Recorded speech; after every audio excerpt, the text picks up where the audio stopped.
తెలంగాణ కాంగ్రెస్ శాసనసభాపక్ష కీలక సమావేశం ఇవాళ జరగనుంది. శంషాబాద్లోని నోవాటెల్లో ఉదయం 11 గంటలకు సీఎం రేవంత్ రెడ్డి అధ్యక్షతన ఈ సీఎల్పీ సమావేశం జరుగుతుంది. ఇందులో 4 ప్రధాన అంశాలపై చర్చించనున్నట్టు పీసీసీ అధ్యక్షుడు మహేష్ కుమార్ గౌడ్ తెలిపారు. ప్రధానంగా భూభారతి చట్టం, ఎస్సీ ఎస్టీ వర్గీకరణ, రేషన్ కార్డులపై సన్నబియ్యం పంపిణీతో పాటు ఇందిరమ్మ ఇళ్లపై చర్చ జరగనుందని తెలిపారు. ఈ మేరకు పార్టీ ఎమ్మెల్యేలు, ఎమ్మెల్సీలకు ఖచ్చితంగా హాజరు కావాలని కాంగ్రెస్ పార్టీ నుంచి ఆహ్వానాలు పంపారు.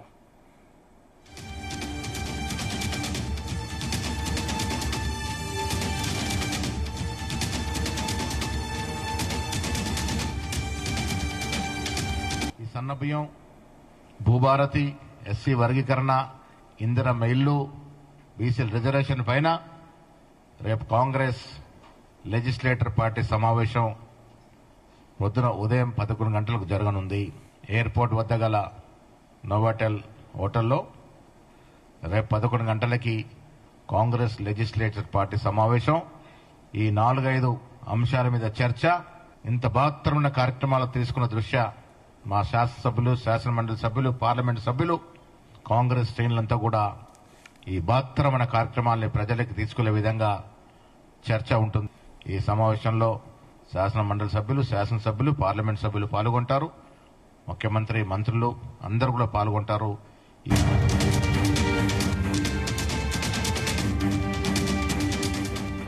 ఇంకా ఇదే అంశానికి సంబంధించిన మరింత పూర్తి సమాచారం మా ప్రతినిధి సతీష్ అందిస్తారు. సతీష్.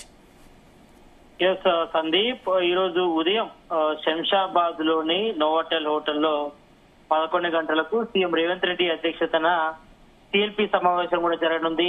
ఈ సమావేశంలో ఇటు రాష్ట్ర ఇన్ఛార్జ్ మీనాక్షి నటరాజన్తో పాటు మంత్రులు, ఎమ్మెల్యేలు, ఎమ్మెల్సీలంతా కూడా పాల్గొనబోతున్నారు. ఇప్పటికే ఇటు ఎమ్మెల్యేలకు, ఎమ్మెల్సీలు కూడా విప్ కూడా జారీ చేయడం జరిగింది. తప్పకుండా ఒక సమావేశానికి అందరూ కూడా హాజరు కావాలని, ఎవరికి మినహాయింపు లేదని కూడా స్పష్టం చేశారు టీపీసీసీ చీఫ్ మహేష్ కుమార్ గౌడ్. ప్రధానంగా ఇటు స్థానిక సంస్థల ఎన్నికలే టార్గెట్ గా ఈ యొక్క సమావేశం జరగడం మనకు సమాచారం అవుతుంది. ప్రధానంగా భూభారతి చట్టం, ఎస్సీ ఎస్టీ వర్గీకరణ, రేషన్ కార్డ్స్, అదేవిధంగా సన్నబియ్యం పంపిణీతో పాటు ఇటు ఇందిరమ్మ ఇళ్లపై కూడా ప్రధానంగా చర్చ జరగనుంది. ఎందుకంటే ఈ పథకాలన్నీ కూడా ఇప్పటికే ఇంప్లిమెంటేషన్ చేశారు. ఇటు భూభారతి చట్టాన్ని నిన్ననే ఇటు సీఎం రేవంత్ రెడ్డి శిల్పకళా వేదికలో కూడా ప్రారంభించారు, వెబ్సైట్ ను కూడా. మరి ఈ నేపథ్యంలో కూడా అది కూడా అందుబాటులోకి వచ్చింది. ఇక దీనిపై మరి పబ్లిక్ లో అవేర్నెస్ ఎలా రకంగా తీసుకురావడంపై కూడా ఈ యొక్క సమావేశంలో ఇటు ఎమ్మెల్యేలకు, ఎమ్మెల్సీలంతా కూడా దిశానిర్దేశం చేయనున్నారు సీఎం రేవంత్ రెడ్డి. ఎందుకంటే గతంలో బీఆర్ఎస్ గవర్నమెంట్ తీసుకొచ్చినటువంటి ధరణి పోర్టల్ వల్ల ఎన్నో సమస్యలు తలెత్తాయి. రైతులంతా కూడా ఆగమైన పరిస్థితి, చాలా వరకు గట్టు పంచాయతీలు, ఇటు ల్యాండ్ ఇష్యూస్ కూడా పెద్ద ఎత్తున కూడా పెండింగ్ లో పడ్డాయి. దీంతో ఇటు రైతులంతా కూడా బీఆర్ఎస్ గవర్నమెంట్ వ్యతిరేకంగా ఓటు వేయడంతోనే మరి తెలంగాణలో కాంగ్రెస్ గవర్నమెంట్ ఏర్పడిందని కూడా కాంగ్రెస్ భావిస్తుంది. మరి ఈ నేపథ్యంలో దాని ప్లేస్ లో ఇటు ధరణిని కూడా బంగాళాఖాతం వేస్తామన్నారు. మరి అనుకున్నట్టుగానే మరి ధరణి ప్లేస్ లో భూభారతి వెబ్సైట్ కూడా తీసుకొచ్చారు, చట్టాన్ని కూడా. మరి ఈ నేపథ్యంలో ఇది ఎంతవరకు ఇంప్లిమెంటేషన్ జరుగుతుంది, మరి గతంలో ఉన్నటువంటి ధరణికి భూభారతికి తేడా ఏంటి, మరి దీంతో రైతులకు ఇటు ల్యాండ్ రిజిస్ట్రేషన్ కానీ ఇతర సౌకర్యవంతమైనటువంటి ఎలాంటి ఇబ్బందులైతే కూడా జరిగే అవకాశం ఉంది. కాబట్టి మరి దీన్ని ప్రజల్లోకి ఏ రకంగా తీసుకోవాలి, అదేవిధంగా ప్రజలతో సభచి అనేక అనుమానాలు ఉంటాయి. కాబట్టి మరి వాళ్ళకి సభచి రుజువు తీయడంపై మరి ఇటు ఎమ్మెల్యేలకు, ఎమ్మెల్సీలంతా కూడా సీఎం రేవంత్ రెడ్డి తో పాటు ఇటు టీపీసీసీ చీఫ్ మహేష్ కుమార్ గౌడ్ కూడా అందరు కూడా దిశానిర్దేశం చేస్తారు. మరి గ్రౌండ్ లెవెల్ ఏ రకంగా ఈ భూభారతి చట్టాన్ని ఏ రకంగా తీసుకెళ్లాలి, మరి దీనిపై అనేక అనుమానాలు ఉన్నాయి. కాబట్టి మరి వీటన్నిటిపై కూడా అందరికి కూడా అవగాహన కల్పిస్తున్నారు. మరోవైపు ఇటు సన్నబియ్యం పంపిణీ కార్యక్రమం కూడా చాలా వరకు విజయవంతంగా కూడా సాగుతుంది. రాష్ట్ర వ్యాప్తంగా కూడా ఈ నెల 1 నుంచి కూడా ప్రారంభించడం జరిగింది. మరి అన్ని రేషన్ షాపులకు కూడా రేషన్ కార్డుదారులకు, లబ్ధిదారులందరూ కూడా ఒకరి చొప్పున 6 కిలోల చొప్పున కూడా ఈ యొక్క సన్నబియ్యం కూడా పంపిణీ చేస్తున్నారు. ఇప్పటికే ఇటు ఎమ్మెల్యేలు, ఎమ్మెల్సీలంతా కూడా గ్రామాల్లో ఒక రోజు లబ్ధిదారుల ఇళ్లలోకి వెళ్లి కూడా సన్నబియ్యం భోజనం కూడా చేసేటువంటి పరిస్థితి, మరి వండుకొని వాళ్ళు పెట్టేటువంటి పరిస్థితి. కాబట్టి మరి ఈ నేపథ్యంలో దీనిపై కూడా ఫీడ్బ్యాక్ చాలా ఉందని కూడా చెప్తున్నారు. ఎందుకంటే గత బీఆర్ఎస్ గవర్నమెంట్ కానీ అంతకుముందు కూడా రేషన్ షాపుల ద్వారా దొడ్డు బియ్యం పంపిణీ చేశారు. మరి ప్రజెంట్ రేషన్ షాపుల ద్వారా సన్న బియ్యం పంపిణీ చేయడం పట్ల మరి పబ్లిక్ లో మొత్తం చాలా వరకు కూడా పాజిటివ్ వచ్చింది కాంగ్రెస్ పట్ల.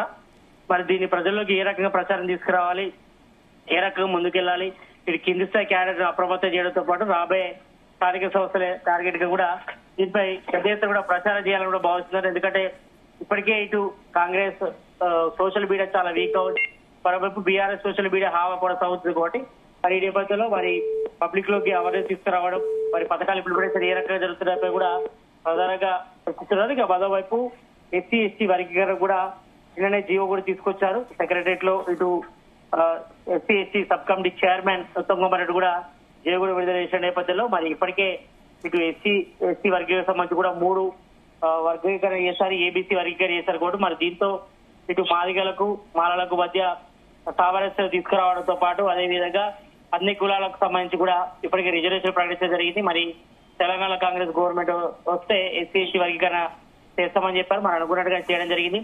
మరి ఈ నేపథ్యంలో దాని పబ్లిక్ లోకి ఏ రకంగా తీసుకోవాలి, ఏ రకంగా కాంగ్రెస్ కు బయలుదేరి తీసుకురావాలపై కూడా ఇటు ఎమ్మెల్యేలకు ఎమ్మెల్సీలంతా కూడా సీఎం రేవంత్ రెడ్డి దిశానిర్దేశిస్తున్నారు. సతీష్ అంటే ముఖ్య నేతలు సమావేశమవుతున్న ఈ మీటింగ్ లో ముఖ్యంగా ఇంకా ఏమైనా నిర్ణయాలు తీసుకునే అవకాశం ఉందా?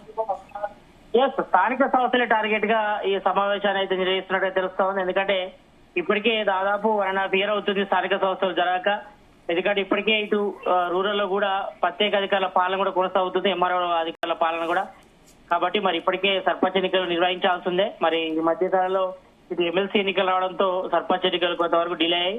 మరి ఈ నేపథ్యంలో ఈసారి తప్పకుండా నిర్వహించాలని కూడా భావిస్తున్నారు. మేబీ మే ఫస్ట్ వీక్ లో కానీ లాస్ట్ వీక్ లో కానీ సర్పంచ్ ఎన్నికలు కూడా జరిగే అవకాశం ఉంటుంది. మరి ఇప్పటికే ఇటు రాష్ట్ర ఎన్నికల సంఘం కూడా సిద్ధంగా ఉంది. మరి ప్రభుత్వం నుంచి గ్రీన్ సిగ్నల్ వచ్చిన వెంటనే ఇటు ఎన్నికలు నిర్వహించేందుకు కూడా ఇప్పటికే సిబ్బంది కూడా అప్రమత్తం కూడా చేశారు. మరి ఈ నేపథ్యంలో ఇటు పథకాల ఇంప్లిమెంటేషన్ ప్రజలకు తీసుకెళ్తే మరి ఈసారి కాంగ్రెస్ కు స్థానిక సంస్థలు ఎక్కువ సీట్లు వస్తాయని కూడా భావిస్తున్నారు. ఎందుకంటే ఇప్పటికే ఇటు గ్రౌండ్ లెవెల్లో మాత్రం బీఆర్ఎస్ చాలా బలంగా ఉంది కాబట్టి, మరి రూరల్ లో కాబట్టి మరి ఈ నేపథ్యంలో ఈ పథకాల ఇంప్లిమెంటేషన్ తోని మరి ప్రజల్లోకి పబ్లిసిటీ తీసుకురావడంతో పాటు అవేర్నెస్ కల్పించడం, ఇటు పథకాల ఇంప్లిమెంటేషన్ ఇటు భూభారతి గానీ ఇటు సన్నబియ్యం గానీ రేషన్ కార్డు ఇచ్చి గానీ ఇందిరా ఇళ్లకు సంబంధించి కూడా వాళ్ళ లబ్ధిదారులకు కూడా అవేర్నెస్ కల్పించడం, మరి తమ గవర్నమెంట్ వచ్చిన తర్వాత ఈ రకంగా పథకాలు ఇంప్లిమెంటేషన్ ప్రజలకు తీసుకెళ్లడం పైనే ప్రధానంగా కాంగ్రెస్ పార్టీ ఫోకస్ చేయనుంది. మరి వీటన్నిటిపై కూడా ప్రధానంగా ఎమ్మెల్యేలకు ఎమ్మెల్సీలంతా కూడా సీఎం రేవంత్ రెడ్డి ఈ యొక్క సిఎల్పి సమావేశంలో అందరికీ దిశానిర్దేశం చేయనున్నారు. Thank you Satish.